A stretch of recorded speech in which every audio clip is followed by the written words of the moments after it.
नमस्कार, स्वरा स्वीट डिलाइट्समध्ये तुम्हा सर्वांचं खूप खूप स्वागत आहे।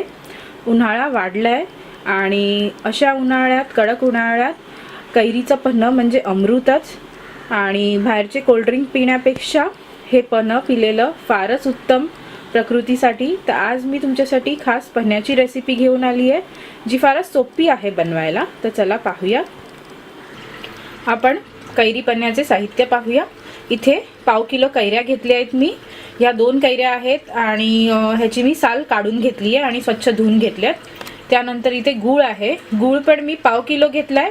तुम्हाला जर कमी गोडीचं हे पन्ह हवं असेल तर तुम्ही गुळाचं प्रमाण थोडं कमी करू शकता आणि गुळाऐवजी तुम्ही साखरेचा देखील वापर ह्यात करू शकता। त्यानंतर मीठ आहे इथे पाव चमचा किंवा चवीनुसार। त्यानंतर शेकलेल्या जिऱ्याची पूड आहे 1 चमचा। अर्धा चमचा आहे वेलची पावडर।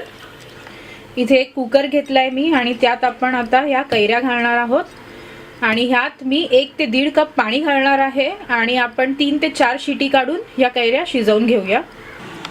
इथे मी कुकर उघडलाय आणि हे व्यवस्थित थंड झालंय। कैरी देखील छान उकडली आहे आणि आता आपण हे पाणी आणि कैरीचा गर आपण काढून घेऊया।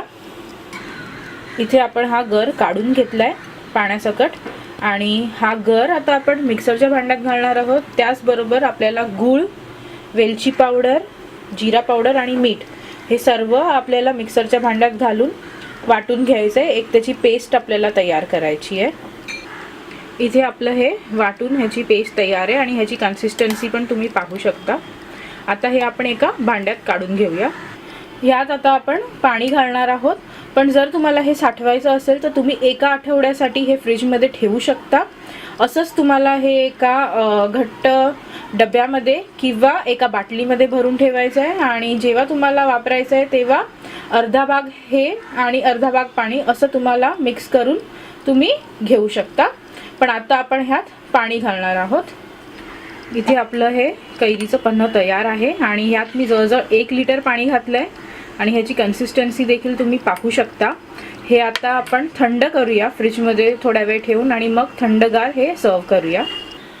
आपलं हे कैरीचं पन्ह तयार आहे आणि फारच सोपी रेसिपी आहे। तर ही रेसिपी नक्की करून पहा घरी। आणि आतापर्यंत जर तुम्ही माझं चॅनल सबस्क्राईब नाही केलं असेल तर प्लीज सबस्क्राईब करा।